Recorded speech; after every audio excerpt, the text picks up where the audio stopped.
আসসালামু আলাইকুম। সাত কলেজে অধ্যয়নরত প্রিয় সকল শিক্ষার্থী বন্ধুরা, তোমরা নিশ্চয়ই অবগত আছো যে ঢাকা বিশ্ববিদ্যালয়ের অধিভুক্ত সরকারি সাত কলেজের 23-24 সেশনের ফর্ম ফিল আপের নোটিশ প্রকাশিত হয়ে গেছে। আজকে আমি তোমাদেরকে দেখাবো যে তোমার হাতে থাকা স্মার্টফোনটির মাধ্যমে কিভাবে তুমি তোমার নিজের ফর্ম ফিল আপ নিজে করতে পারবে। আমার বিশ্বাস যদি আজকের ভিডিওটি সম্পূর্ণ A to Z দেখো, তাহলে তোমার ফর্ম ফিল আপ তুমি নিজেই করতে পারবে। ফর্ম ফিল আপ করার জন্য তোমাকে প্রথমে একটি ব্রাউজারে যেতে হবে। আমি প্রথমে ক্রোম ব্রাউজারে যাব। ক্রোম ব্রাউজার ওপেন করার পর আমি তোমাদেরকে ডিসক্রিপশনের মধ্যে একটি লিঙ্ক দিয়ে রেখেছি, বা আমার ভিডিওর প্রথম কমেন্টে একটি লিঙ্ক থাকবে। ওই লিঙ্কটাকে তোমরা কপি করে ক্রোম ব্রাউজারে ঢুকে সার্চ বারে পেস্ট করে দিবা। তারপরে তোমাদেরকে এমন একটা ওয়েবসাইটে নিয়ে আসবে। দেখো, আমার ডেস্কটপ মোড দেওয়া আছে। আমি ডেস্কটপ মোডটাকে তোমরা রাখতেও পারো অথবা ফোন মোডেও রাখতে পারো। এই যে 3 ডট আইকনটা আছে, এটার মধ্যে ক্লিক করবা। করার পর তোমাদের প্রথমেই রেজিস্ট্রেশন, এই যে রেজিস্ট্রেশন লেখাটা দেখতেছো, রেজিস্ট্রেশনের মধ্যে তোমরা ক্লিক করবা। রেজিস্ট্রেশনে ক্লিক করার পর নিবন্ধন নম্বর দিতে হবে। এইখানে নিবন্ধন নম্বর বসাতে হবে। নিবন্ধন নম্বর হচ্ছে তোমার ঢাকা ইউনিভার্সিটির যে রেজিস্ট্রেশন নম্বরটা, সেই রেজিস্ট্রেশন নম্বরটা এখানে তোমরা বসিয়ে দিবা। আমি আমার রেজিস্ট্রেশন নম্বরটি বসিয়ে দিচ্ছি। তারপরের ধাপ হচ্ছে, দেখো, ভর্তি পরীক্ষা উচ্চ মাধ্যমিক অথবা মাধ্যমিক। তুমি তোমার ঢাকা বিশ্ববিদ্যালয়ের যে সাত কলেজের যে ভর্তি পরীক্ষার প্রবেশপত্রটা ছিল, ওইটা থেকে রুলটা বসিয়ে দিতে পারো, অথবা উচ্চ মাধ্যমিকের সার্টিফিকেট থেকে রুল দিতে পারো, অথবা মাধ্যমিকে দিতে পারো। আমার কাছে মাধ্যমিকটা এখন হাতের নাগালে আছে, আমি মাধ্যমিকটা দিয়ে দিচ্ছি। যে কোনো যেটা দিবা তুমি উপরে কিন্তু এটাকে সিলেক্ট করে নিতে হবে। এখন মাধ্যমিক দিচ্ছি, এজন্য আমি মাধ্যমিককে সিলেক্ট করে নিলাম। তারপর রুলটা বসিয়ে দিতে হবে। তারপর বর্তমান ঠিকানা, এই অংশে তোমার বর্তমান ঠিকানা দিতে হবে। এখানে অনেকে বলে কি আমি আমার স্থায়ী ঠিকানা দিব না বর্তমান ঠিকানা দিব। যদি তোমরা ঢাকায় পড়াশোনা করতেছো, যেহেতু ঢাকায় আসো, তাহলে বেস্ট হবে ঢাকায় তুমি যেই জায়গায় এখন বর্তমানে আসো ওই ঠিকানাটাই দিতে। কারণ বর্তমান ঠিকানা মানুষের পরিবর্তন হয়, এটা স্বাভাবিক, কিন্তু স্থায়ী ঠিকানা তো পরিবর্তন হয় না। আমি প্রথম দেশ সিলেক্ট করে দিলাম বাংলাদেশ, তারপর বিভাগ, আমার বিভাগ হচ্ছে ঢাকা বিভাগ, আমার জেলা হচ্ছে ঢাকা জেলা, উপজেলা হচ্ছে আমার সাভার, ইউনিয়ন আশুলিয়া, অঞ্চল হচ্ছে চান্দগাঁও, গ্রাম চাঁদগাঁও। তারপর সাবমিট অপশনে ক্লিক করে দিব। তারপর তোমার মোবাইল নাম্বারটি দিতে হবে।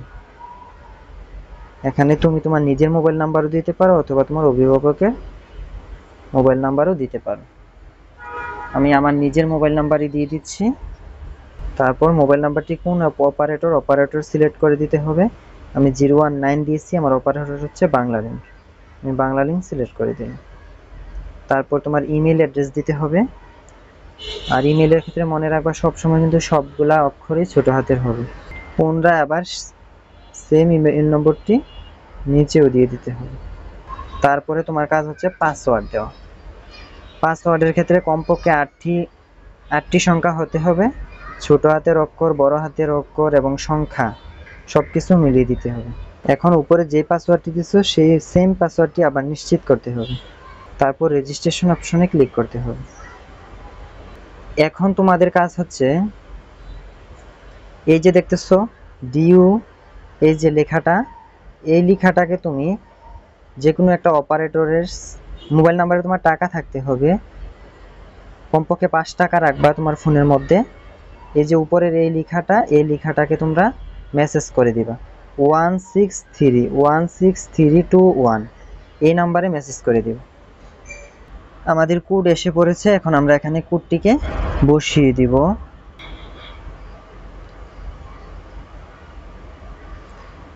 দাখিল করার পর আমাদের আসছে যে সাকসেসফুলি রেজিস্ট্রেশন। এখন তুমি ওকেতে ক্লিক করে দিবা। আমি দাখিল করার পর আমার সাকসেসফুলি রেজিস্ট্রেশন এই যে লেখাটা আসছে, এখন আমরা ওকে করে দিব। এখন আমার রেজিস্ট্রেশন কমপ্লিট। এখন আমি কি করব, এখন আমি লগ ইন করব। লগ ইনে গিয়ে তুমি তোমার নিবন্ধনের জায়গায় দেখো এখানে নিবন্ধন নম্বর, এই নিবন্ধন নম্বরের জায়গায় আবারও তোমার রেজিস্ট্রেশন নম্বরটি দিয়ে দিতে হবে। ঢাকা ইউনিভার্সিটি থেকে যে রেজিস্ট্রেশন নম্বরটি তোমাকে দিয়েছে, সেই রেজিস্ট্রেশন নাম্বারটি এখানে বসিয়ে দিতে হবে। পাসওয়ার্ড, তুমি পূর্বে যে পাসওয়ার্ডটা দিয়েছো ওই জায়গায় দিয়ে নিশ্চিত করেছো, সেম পাসওয়ার্ডটা এখানে দিতে হবে। ক্যাপচার কোডটি দিন 4 ঘর, এখানে DA1D দিয়ে দিও। ছোট হাতের হলে ছোট হাতেরই দিতে হবে, বড় হাতের হলে বড় হাতেরই দিতে হবে। তারপর লগইন অপশনে ক্লিক করতে হবে। দেখো লগইন করার পর এখানে আমার ইনফরমেশন আসছে, প্রোগ্রাম ব্যাচেলর অফ সায়েন্স, তুমি কোন ডিপার্টমেন্টে ছিলা ওইটা তোমাকে বলে দিবে, যে ম্যাথমেটিক্স ডিপার্টমেন্টের আমি।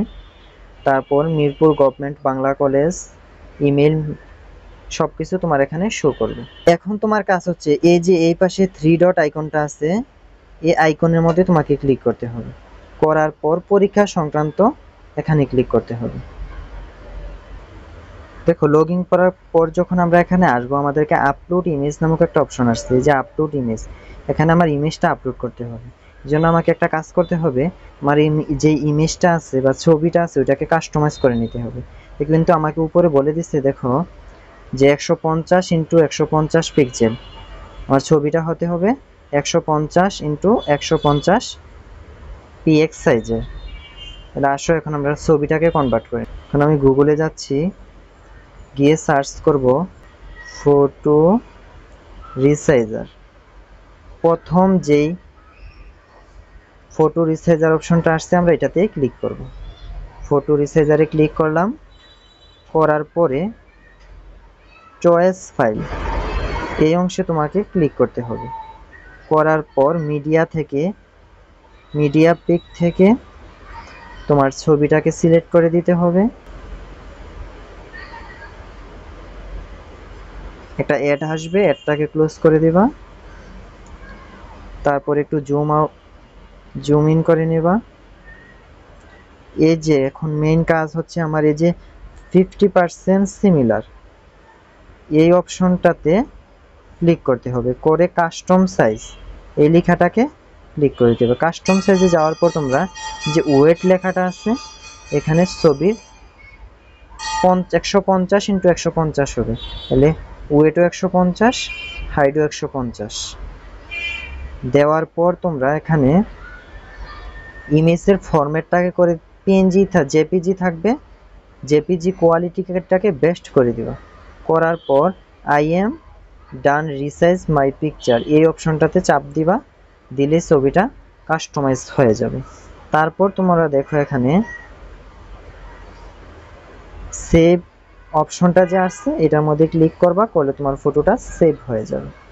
এই যে দেখো আমার ছবিটা সেভ হয়ে গেছে। এখন আমি আবার আগের জায়গায় যাব, গিয়ে আমাকে প্রথমে এখানে আমার ছবিটাকে আপলোড করে দিতে হবে। ইমেজ, ব্রাউজ অপশনে ক্লিক করবা, করার পর এই যে আমার ইমেজটা যেটাকে আমি সেভ করলাম সিলেক্ট করে দেব, আমার ছবি বসে গেছে। এখন আমি অ্যাড্রেস দিব, ওকে। এখন ফাদার নেম দিতে হবে, ফাদার নেম, তারপর মাদার নেম, তারপর তোমার কন্ট্যাক্ট নাম্বার দিবা,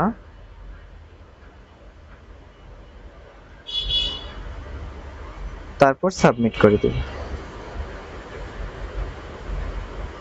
দেখো সাবমিট করার পর এখন আমাদের কাজ হচ্ছে এই যে আমাদের 3 ডট আইকন আছে এখানে আমরা এখন ক্লিক করব। করার পর ফর্ম ফিল আপ এই অপশনটাতে ক্লিক করতে হবে। ফর্ম ফিল আপ এই অপশনে ক্লিক করলে আমাদের দেখাবে অনার্স ফার্স্ট ইয়ার এক্সামিনেশন 2024, এখানে ক্লিক করব। সিলেক্টেড স্টুডেন্ট টাইপ এখানে রেগুলার দিয়ে দিবা।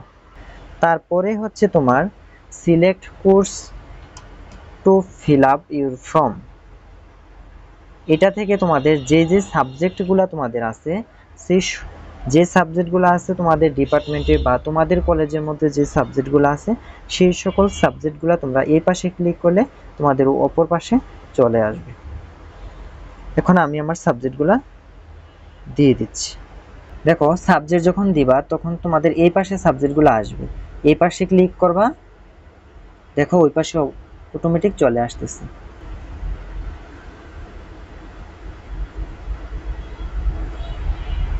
দেখো সবগুলা সাবজেক্ট তুমি দেওয়ার পরে তুমি দেখবা এই পাশে যে সিরিয়ালে তোমার সবগুলা সাবজেক্ট আছে কিনা। তুমি যতটা সাবজেক্ট ওই পাশে ক্লিক করছো তারপরে স্ক্রল করে দেখবা তোমার সবগুলা সাবজেক্ট আসছে কিনা। তারপরে তুমি সেভ অ্যান্ড প্রিভিউ, এই সেভ অ্যান্ড প্রিভিউ লেখাতে বাটনে চাপ দিতে হবে। দেখো এখন আমার সেভ হয়ে গেছে। দেখো একটা সতর্কতা তোমাদেরকে এখানে দিছে, সতর্কতা ফর্ম সাবমিটের পূর্বে সকল তথ্য সতর্কতার সাথে যাচাই করে ফর্ম সাবমিট করুন, ফর্ম সাবমিটের পর পরিবর্তনের কোনো সুযোগ নেই। ঠিক আছে, এই জন্য সতর্কতার সহিত তোমাদেরকে সবগুলো সাবজেক্ট দেখে দেখে দিতে হবে। দেখো এখন আমি সাবমিট করে দিচ্ছি।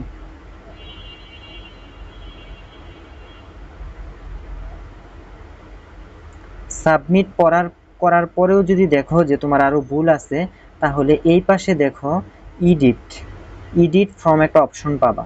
এই অপশনে গিয়ে তুমি 3 বার সর্বোচ্চ এডিট করতে পারবা। ঠিক আছে, এই যে লাল অপশনটা দেখতে পাচ্ছ এই কর্নারে, লাল অপশনটাতে ক্লিক করে এডিট ফর্মে 3 বার এডিট করতে পারবা। এখন আমরা প্রিন্ট দেব। দেখো এই প্রিন্ট অপশনে ক্লিক করে আমরা সেভ করে নেব। প্রিন্ট দিয়ে দিলাম। দেওয়ার পর এখানে আমার এই যে পিডিএফ সেভ, এই অপশনটাতে আমি ক্লিক করে দিব। দেওয়ার পরে দেখো সেভ বাটনে ক্লিক করে দিচ্ছি। এই যে আমার ফর্ম ফিল আপের কাজ আলহামদুলিল্লাহ কমপ্লিট হয়ে গেছে।